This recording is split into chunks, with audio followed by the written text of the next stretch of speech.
Hi, and welcome to the launch of Sustainable Brand Index 2023 for Finland. My name is Erik Elvingsson Hedén, and I'm the founder and CEO of SB Insight, the company behind Sustainable Brand Index.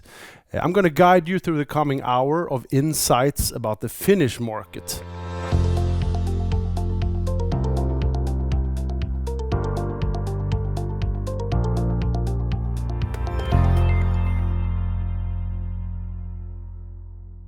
Sustainable Brand Index is Europe's largest brand study on sustainability. We started our journey back in 2011 in Sweden. 2 years later, 2013, we entered Norway, Denmark and Finland. And 2017, we entered the Dutch market, the Netherlands. And then since 2020, we're also present in Estonia, Latvia and Lithuania, the Baltic countries. How do we perform Sustainable Brand Index? Well, it is a large study covering these 8 markets. We do a lot of desk research looking at the markets to see what is happening and especially what questions do we need to ask to get the best insights. After that, we have 2 big field studies where we interview all in all 80,000 respondents in these 8 markets. It's a nationally representative sample of the population between 16 and 75 years old in each country.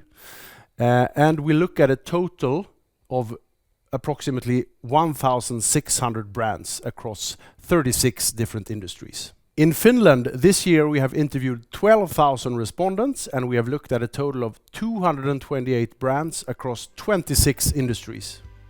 Now I would like to involve you a bit in this, and if you look in the chat you will see a question, and the question is, what topic within sustainability do you think have been discussed among consumers the most over the past year? That is a good one. Think a bit, choose one of these 4 options, and in just a short while we will give you the answer.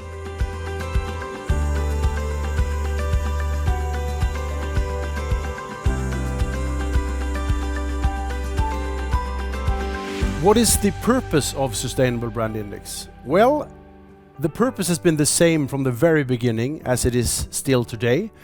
The purpose is to drive the agenda within sustainability and visualize the value of sustainable branding, and this leading to increased knowledge among different stakeholders, like consumers of course, about the importance of sustainability. The more they learn, the more they know, the more they will be interested and the more they will question. So it's a positive force of change basically. And the reason why we launched Sustainable Brand Index is this, we call it the sustainable perspective. Basically what we mean here is that sustainability has gone from being separate from the brand and irrelevant, to be honest, historically, to becoming more and more integrated into the brand and really the single most important part of how you assess and how you perceive a brand. And of course, we're looking forward and we're hoping for a future where we see a market with only sustainable brands that's going to be mandatory for survival for all the brands. Let's have a look now on the market and what has happened over the past year, and before that, within important topics such as the interest among consumers in sustainability, but also what areas do they prioritize the most.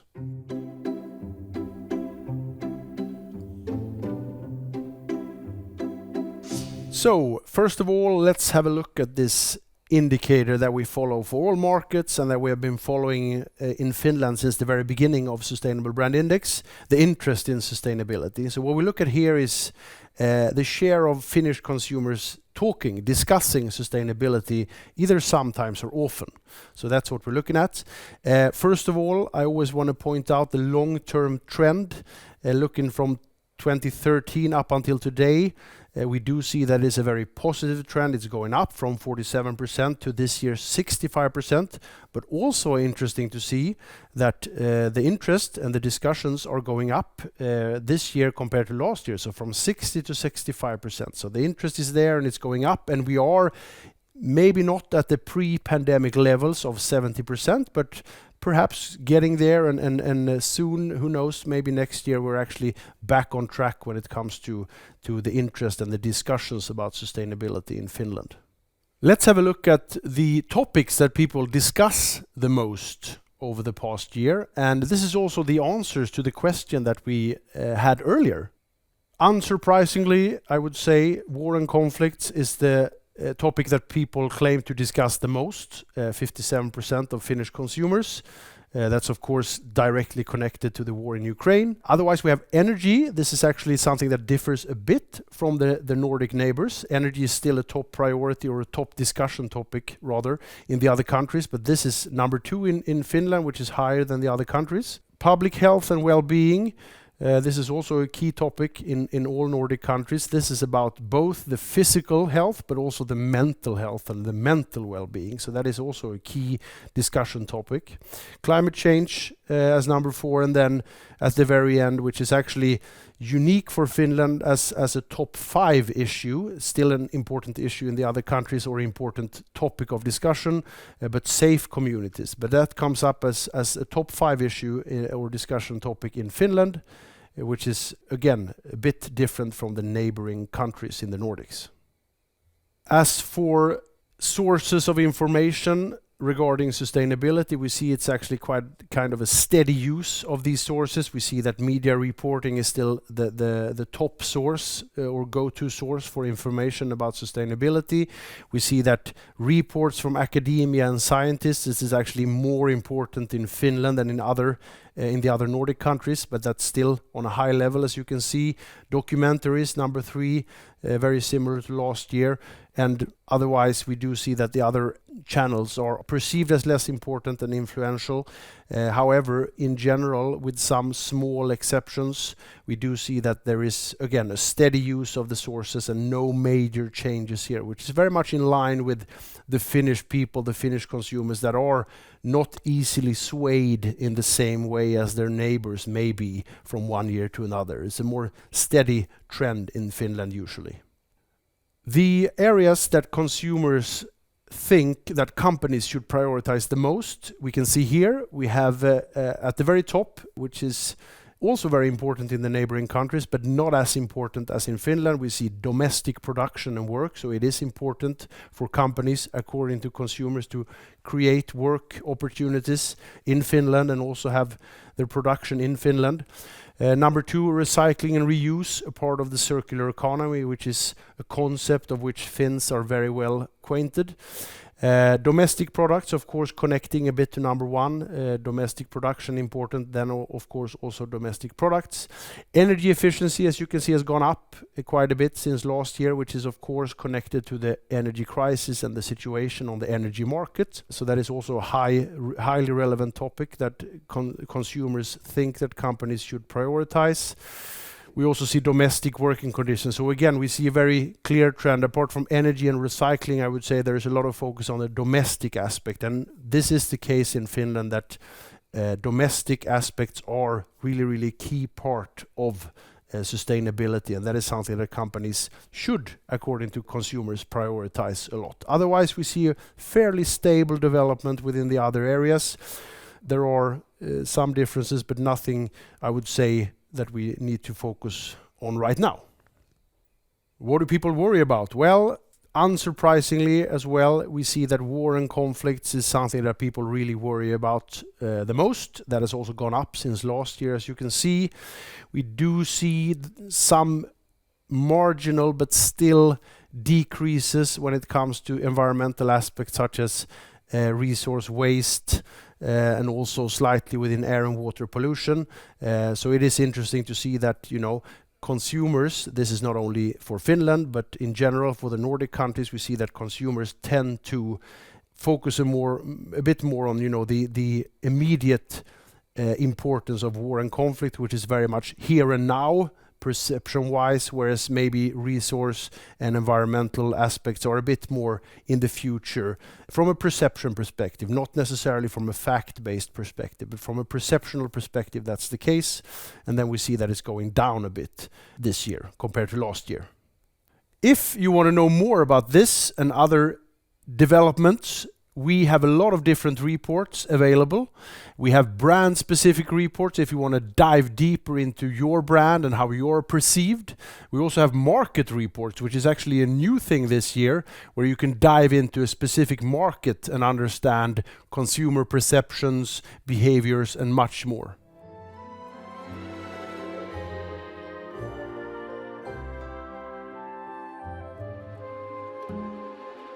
Let's have a look now at our different behavior groups. These are groups that reflect how consumers behave rather than how they say that they behave. We've been looking at these and following them for over 10 years now in our markets. So 2013 was the first year. And we have 4 groups named by us depending on how they behave. So we have the ego group, which you might guess yourself. This is a group that is not that interested in sustainability, not behaving very sustainably. This group focuses much more on functionality, price, and so on. We have the moderate group, big group, as you might guess. This is the group, not the one that is actually going to drive the development themselves. They're really much more into, looking at others, how are they behaving. So when others start to behave more sustainably, this group starts to move as well. So this is really the mass that we need to move in the coming years. Then we have the smart group. You might guess from the name, this is a group that can actually value both, what's in it for me and what's in it for the world, the balance. They can make the good decisions with both of these in mind. And then finally, the slightly smaller group, as you might guess, the dedicated group, the group that actually prioritizes sustainability as a number one area, no matter what. So sustainability is always at the top of the list. The group development in Finland is quite interesting, I would say, this year. We do see that the moderate group is really on the same level as last year, 43%. Last year was 42%, so no major development there. And the ego group, same there, same as last year, whereas what we see is actually a movement from the smart group decreasing a bit from 28 to 23%. Whereas the dedicated increases, so we can assume and we can actually see, not only assume, but actually see when we look at the data in detail, that we have a movement here from the smart group to the dedicated, reaching 10%, which is actually the all-time high for the Finnish market. So an increase from 7 to 10% for the dedicated, but at the same time then we see that the smart group is decreasing. So it's not that we see a movement from the less sustainable behavior groups, but rather that the fairly sustainable behavior group smart is actually moving into the dedicated. So this is indicating a potential, or at least it's a tendency of a polarization, as well as we see in Denmark actually this year. So this is interesting to follow, but again worth noticing that the dedicated hit 10% this year. Now it's time for the jury prize Venture of the Year within sustainable branding. You can see the Finnish translation here. I won't go into trying that, but this is a prize that we started handing out back in 2014 in Sweden. And the purpose of the prize is really to highlight and lift up initiatives within sustainable branding that can contribute to a more sustainable and a better future. There are 4 criteria for the Venture of the Year that the jury has assessed each of the nominated ventures based on. We have, first of all, innovation. Is this an initiative that tests something new, or does it challenge existing norms within the industry or on the market? Engagement, is it an initiative that actually creates consumer engagement, or has it even nudged people to a more sustainable behavior? The next one is impact. Is it an initiative that has already, or at least potentially has the potential to actually, create long-lasting positive change? And finally, of course, very important, creativity. Is this an initiative that actually stands out based on how it's been executed from a creative point of view, the design, the branding, or the communication? So these are the 4 criteria that the jury has looked at for all the nominated ventures this year. The jury for Venture of the Year 2023 in Finland, right here, consists of, first of all, Rikka-Maria from Marketing Finland. We have Matti from Milton. And finally, we have Margareta from University of Jyväskylä. As I understand it, this has been a challenging work for the jury. But don't take it from me. Let's hear directly from the jury how they have worked, and also, of course, which is the venture of the year 2023. The Finnish jury went through 31 high-quality sustainable ventures which different kind of organizations operating in Finland had created during the last year. Among them were companies, educational institutions, startups, associations, and charity organizations. When analyzing different ventures, our jury focused on the uniqueness of the idea, the impact, and the sustainability. Entries prove that Finnish organizations want to make this world better and are investing on it. Money, time, and human resources. The quality of sustainable actions in Finland is high. Anyhow, some of the most prominent entries were in too early stages to be evaluated in impact, but we hope to see those back in coming years with good results. The Finnish jury has decided that the venture of the year 2023 is CO2-friendly driving by Neste. We congratulate the winner. Soon it is time to look at the ranking in Sustainable Brand Index 2023.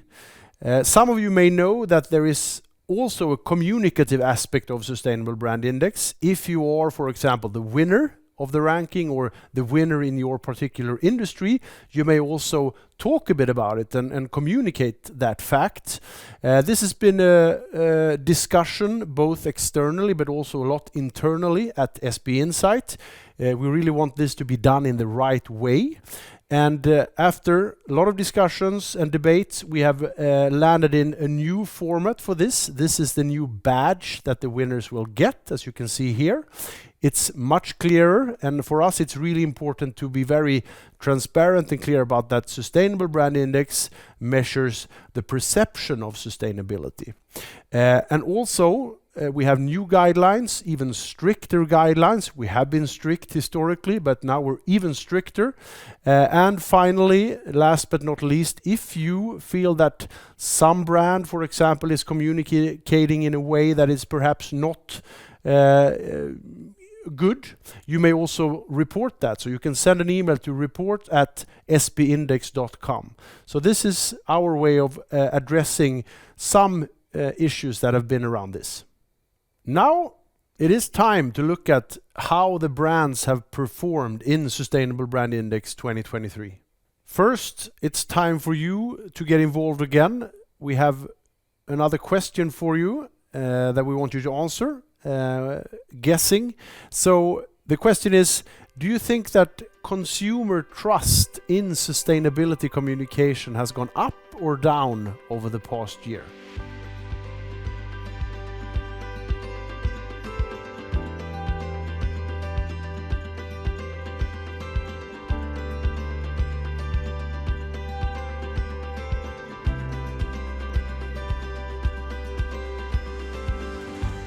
Before venturing into the ranking, looking at the development and how different brands are perceived, I just want to explain to you how the ranking is calculated, basically. So the ranking is based on two overarching areas. We call it environmental responsibility and social responsibility. Those are the two areas. Environmental responsibility is defined by the environmentally related goals in the global goals, the 17 global goals, whereas social responsibility is defined by the socially oriented goals in the global goals for sustainable development. So this is the definition or the definitions that we use when we ask respondents about how they perceive different brands. And then we put those on top of each other. So if you're perfect, you can have 100% in environmental responsibility and 100% in social responsibility. So the score goes from 0 to 200%. That's important to remember. Let's have a look at the average ranking score. In Finland, you can see here also compared to the other Nordic countries, what we see is we have a sharply increasing score in Finland from 60% to 71%. So this is an all-time high, as you can see, moving in the right direction. And also, if you look at the slightly longer term from 2019 up until today, you see that it's moving in the right direction. So more and more consumers have opinions about how brands work with sustainability, and more consumers are also positive to how brands work. So we see a very positive and interesting development in Finland this year.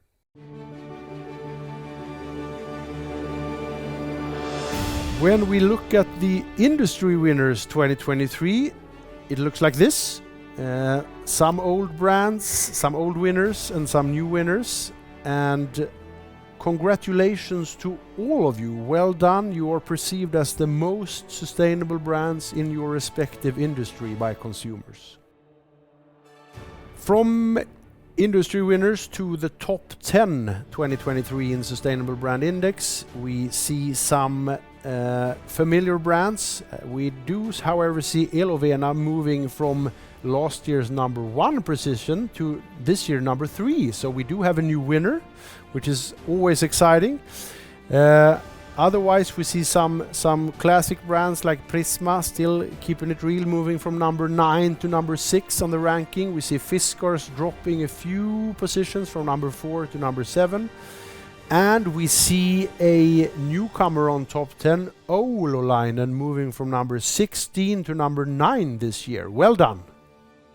And regaining the throne once again in 2023, we have Valio as the most sustainable brand 2023 in Finland. Congratulations!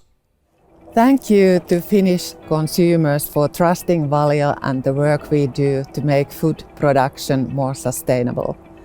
Being perceived as the most sustainable brand in Finland is a great honor for all of us. We humbly accept this recognition, and we will continue our work to improve the well-being of people, animals, and the environment. We are building the Valio brand and our reputation as a responsible company every day in every encounter through Valio people and our products. In a turbulent and changing world, it is even more important to critically examine the way companies operate. I believe the exceptional situation we are living in has shown that Valio has made taking care of people, food security and sustainability a priority. Finnish consumers have valued our ambitious work to ensure the availability of healthy and sustainably produced food regardless of the circumstances around us.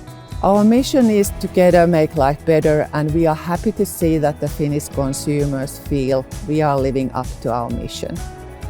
We at Valio will continue our daily work for a better future. We have an ambitious goal to reduce the carbon footprint of milk and reach net zero by 2035. And we are well on our way to achieving this. Thank you, everyone.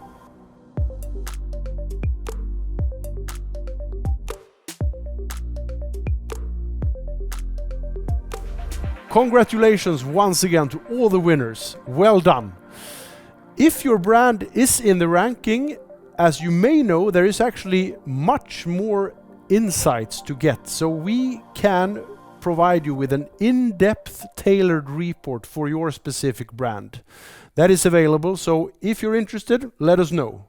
We are approaching the end, but before that we're going to have a look at sustainability communication, and that is a hard nut to crack, and it is a challenge to be credible and have an impact at the same time. So let's have a closer look at what consumers think about corporate sustainability communication today. Looking at the interest among Finnish consumers in sustainability communication, we saw a quite steep decrease last year from 53% saying that they are positive to sustainability communication to 43%. So we talked last year about a kind of a fatigue of sustainability communication, that some Finnish consumers have had enough, so to speak. This year we see actually a bit of a more positive development, the regaining to 47%. So better looking this year, but still important to emphasize that we do have almost a quarter of the Finnish population saying that they are negative to sustainability communication. They don't think it's something that companies perhaps should even do or talk about. So that is of course a challenge in a market where companies want to talk more and more about sustainability. The other aspect of sustainability communication is of course the trust, whether consumers feel that they can actually trust what companies say about sustainability. And this is very neutral, I would say. In Finland, we do have other developments in the other Nordic countries, especially in Norway, where we see that the trust is going down a lot this year. In Finland, as you can see, we're still at 28% of the population saying that, yes, I trust what companies say about sustainability, and we have the same share of the population, 28%, saying that they don't trust. So there is still a lot of people out there saying that they don't trust what companies say about sustainability, which is of course very challenging, again, because companies both want and need to communicate about sustainability. Let's try and summarize the situation on the Finnish market after having looked at this over the past hour or so. First of all, we see that Finns are regaining interest in sustainability post-pandemic. So we're moving from 60% last year discussing sustainability on a somewhat regular basis to 65%. So we're going in the right direction. What are they talking about? Well, mainly energy crisis and the war in Ukraine, of course. So these are the key topics at the moment. Energy is actually higher on the Finnish agenda than in the Nordic neighbor countries. Another very interesting thing I would say is that the dedicated group, the group that really prioritizes sustainability on top of everything else, is hitting 10% for the first time, so an all-time high in Finland. Really interesting to see. And last but not least, we also see that Finns are becoming more and more aware and also more and more positive to the work being done by brands within sustainability. So all in all, I would say that the development on the Finnish market is really going in a positive direction. The things we have talked about today and more is available now in the official report on sbindex.com. If you want to know even more and go deeper, we have some different options for you. If your brand is a part of the ranking list in Sustainable Brand Index, there are different types of in-depth tailored brand reports available. Let us know if you want to look at one of those. If your brand is not on the list, but you still want to dive deeper into the market and what's happened and different consumer groups, etc., we have a so-called market report available. That's also something you can check out on our website, sbindex.com. If you have any questions, don't hesitate, let us know. Thank you so much for today.